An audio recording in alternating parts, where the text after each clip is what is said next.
अस्सलाम वालेकुम। उम्मीद है आप सब खैरियत से होंगे। आज की एक और वीडियो के साथ आपकी खिदमत में हाजिर हैं। आज की ये वीडियो नाशपाती की फार्मिंग से मुताल्लिक है। नाशपाती, पेयर, देसी ज़ुबान में हम इसे नाक भी कहते हैं। बहुत ही मुनाफा बख्श कारोबार है और बहुत आसान है। ये फार्मिंग जो है ये बहुत ही आपको पैसों के एतबार से, मेहनत के एतबार से इसके ऊपर आपकी इन्वेस्टमेंट कम है और इसका जो आउटकम है वो बहुत ज़्यादा है। तो इसके बारे में आज हम आपको बेसिक और जनरल मालूमात देते हैं। सबसे पहले माहौल कैसा होना चाहिए। तो अगर आपके पास एवरेज टेम्परेचर 60 डिग्री सेंटीग्रेड से 25-30 डिग्री सेंटीग्रेड के दरमियान में साल के ज़्यादातर मौसम में रहता है, तो ये जो फार्मिंग है ये आपके लिए आप वहाँ पे कर सकते हैं। दूसरी जो इसके लिए रिक्वायरमेंट होती है, आपके पास जो क्लाइमेट है वो कोल्ड और वेट होना चाहिए कि आपके यहाँ ज़्यादातर सर्दी हो। लेकिन सर्दी का मतलब ये नहीं है कि बादल वगैरह, सर्दी से मुराद ये है क्योंकि इस पौधे को रोज़ाना 8 से 12 घंटे धूप चाहिए। तो ऐसा मौसम हो जहाँ पे आपके यहाँ टेम्परेचर कम हो लेकिन सूरज मौजूद रहता हो। तीसरी चीज़ जो इसके लिए इम्पॉर्टेंट है वो ज़मीन। ज़मीन आपको जो चाहिए इसके लिए वो अच्छी ड्रेनेज वाली ज़मीन चाहिए, जहाँ पे पानी जो है वो खड़ा ना होता हो और पानी यानी एक तरीके से आप सैंड सॉइल के अंदर, क्ले सॉइल के अंदर, और अगर आपकी ज़मीन में ऑर्गेनिक मैटर अच्छी मिकदार में मौजूद है तो बेस्ट है। इसके लिए सबसे पहले जो ज़मीन तैयार करने का प्रोसेस है, मैंने डिटेल से लैंड प्रिपरेशन पे 2 वीडियोस बनाई हैं, आप देख सकते हैं इस चैनल पे। जनरल बताता चलूँ कि 6 फीट आपने ज़मीन को रिप करना है और इस पौधे की जड़ें तकरीबन 3 फीट तक जाती हैं। इस पौधे को अच्छी नमी चाहिए होती है, अच्छा पानी चाहिए होता है, तो आपने इस चीज़ का ख्याल रखना है। बाकी 1 एकड़ में ज़्यादा से ज़्यादा आप ये देख सकते हैं मेरे पीछे कि ये जो फासला है एक रो से दूसरी रो का, ये तकरीबन 10 से 12 फीट है, 12 से 15 फीट है सॉरी। और एक पौधे से दूसरे पौधे का जो फासला है वो 8 से 10 फीट है। आप इसको अपने हिसाब से एडजस्ट कर सकते हैं, लेकिन मैक्सिमम जो आप 1 एकड़ में ये पौधे लगा सकते हैं वो 400 लगा सकते हैं। तो बाकी अगर आप लगाएंगे तो इससे कम लगाए, जितने मतलब 400 मैक्सिमम होने चाहिए, उससे कम हो तो बेहतर है। एक और चीज़ जो कॉमन मिस्टेक हम लोग करते हैं वो ये है कि हम अपने पौधे को अनलिमिटेड बढ़ने देते हैं, पौधे से दरख्त बना देते हैं, जो कि बहुत नुकसानदेह है। अगर आप क्वालिटी फ्रूट लेना चाहते हैं तो फार्मिंग के नुक्ते नज़र से वो नुकसानदेह है। वजह यह है कि अब ये पौधा 40 फीट तक ऊपर की तरफ बढ़ जाता है, 25 से 30 फीट तक ये फैलता है। तो अगर उस हिसाब से हम इसको देखें तो इतना बड़ा जब ये दरख्त बन जाएगा तो इसे ज़्यादा पानी चाहिए, इसे ज़्यादा न्यूट्रिएंट्स चाहिए at the end of the day, जो कि नुकसानदेह हैं। आप ज़ाया कर रहे हैं इन चीज़ों को। यहाँ पे आप देख सकते हैं ये 10 से 12 फीट ये इसकी ऊंचाई है और मैक्सिमम 15 फीट तक होगी। और इसका जो इसके तने से जो इसकी दूरी है वो आप देख लें 4 से 5-6 फीट तक मैक्सिमम, इससे ज़्यादा नहीं। बाकी जगह पे जो दरख्त हैं, पौधे हैं, ये कम है, इन्होंने थोड़े बड़े रख रखे हैं। अब कोई रीज़न हो सकती है इनकी अपनी। अच्छा, अब ये जो पौधा है ये पौधा 3 साल से 5 साल में फ्रूट देना शुरू कर देता है और 10 साल में ये मैच्योर हो जाता है। नाशपाती का जो पौधा है, दरख्त है, ये आपको 50 साल तक फ्रूट दे सकता है। तो इस वजह से ये बहुत ही मुनाफा बख्श फार्मिंग है। दूसरा ये है कि सेब की निस्बत इस पे जो खर्चा है, जो इसके साथ तकलीफ़ है, जो आपका लेबर है, वो इस पे बहुत कम है। अब आते हैं इसकी जो प्रोसेस है उसके ऊपर। सबसे पहले अगर आपने नाशपाती का ये लगाया है, फार्म लगाया है, तो आपने करना ये है कि सर्दियों के महीनों में, यानी जो मौसम बहार है उससे पहले पहले, मार्च से पहले पहले आपने इसकी प्रोनिंग कर लेनी है। प्रोनिंग के अंदर जितनी भी इसके अंदर सूखी लकड़ी है, जो बीमारी वाली लकड़ी है, या इसके अंदर जो गैर ज़रूरी जो इसका फैलाव है, आपने उसको कंट्रोल करना है। यानी इस पौधे को 10 से 12 फीट तक ऊंचा और 4 से 5 फीट तक इसके पैंदे के गिर्द इवनली आपने इसको प्रोन करना है। इसका फ़ायदा ये होता है कि अगर आप इवनली इसको करेंगे तो इसके साथ जब फ्रूट आएगा तो ये बराबर से डिस्ट्रीब्यूट होगा। आप इसको देख सकते हैं कि ये जो फ्रूट का वज़न है वो किसी एक तरफ, किसी एक डेले के साथ ज़्यादा उसका ब्रांच के साथ झुकाव नहीं है और ये फ्रूट ये अपने पैंदे पे खड़ा है। अगर आप इसकी अनइवन प्रूनिंग करेंगे तो फिर जब फ्रूट आएगा तो एक तरफ बार ज़्यादा होने की वजह से पौधा ख़राब हो सकता है, ये डैमेज हो सकता है, क्योंकि ये कच्ची लकड़ी होती है। तो जब आप प्रूनिंग कर चुके हैं तो उसके बाद आपने ये करना है कि वो जो टहनियाँ थी जो आपने काटी हैं, उनको आपने अपने बाग के अंदर नहीं छोड़ना, उनको आपने बाहर निकालना। बाहर निकालने के बाद आपने ये कोशिश करनी है कि ये जो दरमियान का एरिया आपको नज़र आ रहा है, इस एरिए को आपने एक तो हमारे यहाँ एक कॉमन चीज़ होती है कि आप बीच में सीजनल क्रॉप लगा देते हैं, उससे आप बचें। आप खामखा करना चाहते हैं आपकी मर्ज़ी, लेकिन कोशिश करें कि ये जब सर्दियों के महीने हैं, जब नमी ज़्यादा है एटमॉस्फेयर में या बारिशें हो रही हैं, तो ज़्यादा से ज़्यादा पानी ज़मीन ले। ये पौधे के लिए बहुत अच्छा होता है कि बाद में पौधा फिर उस नमी को इस्तेमाल करता है। तो आपने इसको दरमियान से साफ रखना है। उसके बाद अगला स्टेप ये है कि जब बहार आती है, मौसम बहार, मार्च से लेकर अप्रैल तक तकरीबन 6 हफ्ते इसके साथ फूल होते हैं। तो फूल आने से पहले जो पहला प्रोसेस आपने करना है वो शहद की मक्खियों का बंदोबस्त करना। डब्बे वाले को कहना है कि आपके यहाँ आ जाए। तो उसमें ये होता है कि वो जो 6 हफ्ते हैं उसमें क्रॉस पॉलिनेशन का प्रोसेस होता है और शहद की मक्खियाँ बेहतरीन चीज़ है, इसमें मदद करती हैं। आपका बहुत ज़्यादा जो ट्री है वो बहुत ज़्यादा क्रॉस पॉलिनेशन की वजह से बाहर अच्छा आता है।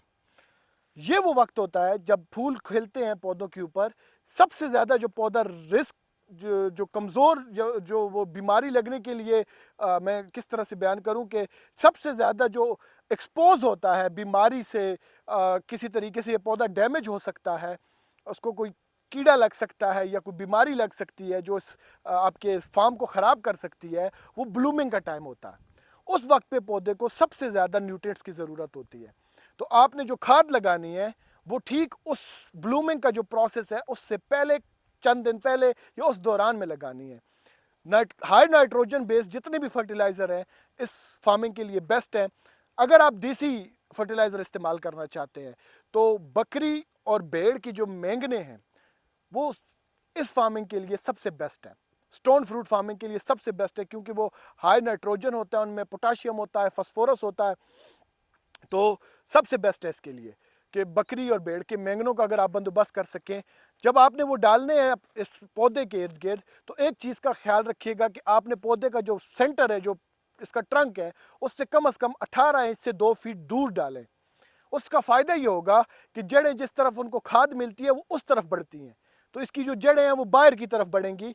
और ये अगर आप इसके बहुत करीब डालेंगे तो उसके नतीजे में वो जड़ें एक दूसरे में घुस के कमज़ोर होने शुरू हो जाएंगी और वो पौधे के लिए अच्छा नहीं है। बाहर की तरफ होगा, ज़्यादा दूर ना हो, 18 इंच से 2 फीट के अंदर हो या उससे बाहर की तरफ, ताकि जड़ें बाहर की तरफ फैलें और ज़्यादा से ज़्यादा न्यूट्रिएंट्स लें। इस टाइम पे आपने इसको पानी लगाना है। पानी हफ्ते में आप 3 दफ़ा लगा सकते हैं, 2 दफ़ा लगा सकते हैं, डिपेंड करता है आपने वैरायटी कौन सी लगाई है और आपके यहाँ मौसम किस तरह का है, ज़मीन कौन सी है। ये 2-3 फैक्टर इसमें इन्वॉल्व होते हैं।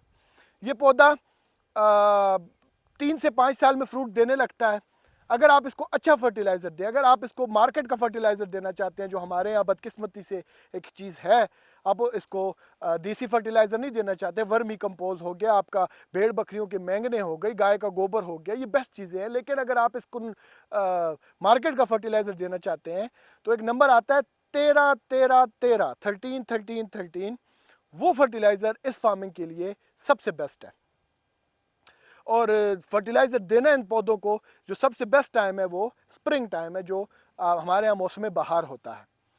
तीसरे महीने से लेकर चौथे महीने तक इसमें ये फूल वगैरह आएंगे, क्रॉस पॉलिनेशन का प्रोसेस होगा।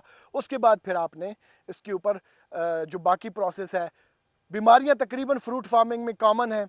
फ्रूट फार्मिंग की कैटेगरीज है, मैं उस पर अलग से वीडियो बनाऊंगा और उसमें मैं फिर बता दूंगा आपको। मैंने एक वीडियो बनाई है पेस्टिसाइड्स एप्लीकेशन, उसमें मैंने जो कॉमन स्प्रे हैं जो तकरीबन हर किस्म की फ्रूट ट्री के ऊपर आप कर सकते हैं, कॉमन बीमारियों के लिए इस्तेमाल होते हैं, मैंने उसमें डिटेल से डिस्कस किए। तकरीबन आधे घंटे की वीडियो है, तो आप वो देख सकते हैं। और बाकी इसका ये है कि इसकी जो हार्वेस्टिंग है 8वें महीने से लेकर 10वें महीने तक इसकी हार्वेस्टिंग होती है। सॉरी, मैं एक बहुत इंपॉर्टेंट प्रोसेस भूल गया हूँ, वो ये है कि जब फूल हैं, फूल के साथ फ्रूट में कन्वर्ट होना शुरू होगा तो थिनिंग का प्रोसेस है और वो इंतहाई ज़रूरी प्रोसेस है।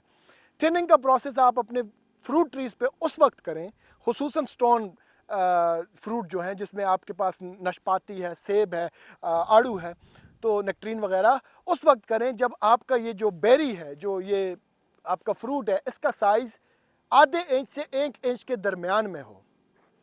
यानी जब आपका फ्रूट आ जाता है, आपको नज़र आ जाता है बाग के साथ बाहर आ चुका है। इवन माल्टी में भी ये एप्लीकेबल है कि बाहर आ चुकी है, तो आपने ये करना है कि अगर इसका जो साइज़ है नाशपाती का वो आधा इंच से 1 इंच के दरमियान में, यानी 3/4 इंच तक अगर आपका फ्रूट का साइज चला जाता है तो वो टाइम है थिनिंग करने का। थिनिंग में आपने ये करना है कि 6 इंच से 8 इंच के अंदर जो अच्छा मोटा जो आपको सेहतमंद फ्रूट लगा है उसको आपने छोड़ना है, और साथ में जो छोटा फ्रूट लगा है उसको आपने रिमूव कर देना है। यानी एक नाशपाती से दूसरे नाशपाती के दरमियान, यानी यहाँ पे अगर कैमरामैन आपको नज़दीक से दिखा सके तो आप ये देख सकते हैं कि एक नाशपाती से दूसरे नाशपाती के दरमियान ऑन एवरेज, यानी 100% तो नहीं हो सकता, लेकिन इन दो के दरमियान कम से कम फासला 6 इंच और ज़्यादा से ज़्यादा आप 8 इंच तक, यानी 6 से 8 इंच के दरमियान में जो आपका सबसे तगड़ा फ्रूट है, जो मोटे दाने हैं वो आपने छोड़ने हैं और जो छोटे दाने हैं वो आपने निकाल देने हैं। इससे ये होता है कि आपके पास हाई क्वालिटी एंड फ्रूट आपके पास प्रोड्यूस होता है। ये थिनिंग का प्रोसेस बहुत ज़रूरी है, बहुत लाजमी है, स्पेशली सेब की फार्मिंग में, नाशपाती की फार्मिंग में, आड़ू की फार्मिंग में। ये कंसंट्रेशन आपने कम करनी है। इससे आपके न्यूट्रिएंट्स जो ज़मीन में है उसमें भी मतलब ज़्यादा लोड नहीं पड़ेगा, पौधे पे भी ज़्यादा स्ट्रेस नहीं आएगा, और आपके जो फ्रूट है वो अच्छे तरीके से आगे बढ़ेंगे। फिर स्प्रे का जो सीज़न है वो एवरेज है तकरीबन इन सब का, कि कौन कौन से स्प्रे करने हैं, कौन कौन सी बीमारियां हैं, वो मैंने पेस्टिसाइड एप्लीकेशन में डिस्कस कर रखी हैं, आप देख सकते हैं, ख़ुद भी आप रिसर्च कर सकते हैं। 8वें महीने से 10वें महीने में इसकी हार्वेस्टिंग होती है, डिपेंड करता है आपने कौन सी वैरायटी लगाई है। हाँ, 5वें 6ठे महीने में, 7वें में, यानी मई से लेकर जुलाई तक, ये 3 महीने जो हैं आपने पानी पे फोकस करना है। इन पौधों को बहुत पानी चाहिए होता है, यानी आप हफ्ते में 3 दफ़ा इसको पानी लगाएंगे। और पानी कितना लगाना है ज़मीन में, उसका तरीक़ेकार ये है कि आपके जो कम अज़ कम पौधे के 2 से 3 फीट का जो ज़मीन के अंदर एरिया है उसके अंदर नमी होनी चाहिए। तो वो आप पानी लगा के बाद में आप बेलचे से ज़मीन में नीचे थोड़ा सा गाड़ करके आप देख सकते हैं कि क्या वहाँ पर नमी मौजूद है, नहीं मौजूद। जड़ें इसकी खुश्क नहीं होनी चाहिए। और बाकी एक एवरेज पौधा अच्छी कंडीशन में हो, अच्छे तरीके से इसका ख्याल रखा जाए तो 30 किलो से लेकर 50 किलो के दरमियान में कहीं पे भी ये फ्रूट आपको दे सकता है। डिपेंड करता है वैरायटी पे, डिपेंड करता है आपने किस तरीके से इस पौधे का ख्याल रखा है। तो अगर इस हिसाब से हम चलें तो एक एकड़ में आपके पास 400 पौधे हैं। और एक और चीज़ जो क्रॉस पोलिनेशन में जो आपने जिसका ख्याल रखना है कि हर 24 पौधों के साथ एक मेल पौधा लगाना है, ताकि वो क्रॉस पोलिनेशन का प्रोसेस अंजाम दे हो सके। कम हो तो ज़्यादा बेहतर है। बाकी अगर आपके पास 400 पौधे हैं एक एकड़ में और आपके पास एक पौधे के साथ 40 किलो अगर एवरेज फ्रूट लगा है, तो आप उस हिसाब से हिसाब कर सकते हैं कि 400 को आप मल्टीप्लाई करें 40 के साथ तो आपके पास 16,000 आ जाएगा। तो 16,000 से मुराद ये है कि आपके पास 16,000 किलो फ्रूट मौजूद है एक एकड़ में। और उसके हिसाब से फिर मार्केट में जो भी रेट है, अच्छी वैरायटी होगी, अच्छी क्वालिटी का फ्रूट होगा तो अच्छा रेट मिलेगा। तो आप ये एक अच्छा बहुत मुनाफा बख्श काम है। इसमें कम जो है वो इन्वेस्टमेंट है, कम ख़र्चा है, कम लेबर है, और आपका एंड प्रोडक्ट अच्छा है। सेब की निस्बत जो नाशपाती की फार्मिंग है, लोग इसको प्रेफर करते हैं, और इसकी बहुत सी वजूहत हैं। सबसे बड़ी वजूहत जो है उनमें से एक ये है कि इसके ऊपर मेहनत कम होती है। और बाकी क्योंकि ये वेट मौसम में होता है, नमी होती है माहौल के अंदर, नमी वाले माहौल में ये इसकी फार्मिंग ज़्यादा परवान चढ़ती है, तो इसे फंगस का ख़तरा लाक होता है। उसके लिए sulphur is the best option. बाकी मैंने डिटेल से फंगस के बारे में बात की है, पेस्टिसाइड्स एप्लीकेशन में आप देख सकते हैं। आपके सामने है ये फ्रूट, देख सकते हैं। चंद दिनों में ये अगस्त शुरू हो चुका है, आलमोस्ट तैयार है। चंद दिनों में इसकी पिकिंग स्टार्ट हो जाएगी, हार्वेस्टिंग शुरू हो जाएगी। बाकी आज के लिए इतना ही, मिलते हैं अगली वीडियो में। तब तक के लिए अपना और अपने प्यारों का ख्याल रखिएगा, हमारे इस चैनल का भी। अल्लाह हाफिज़।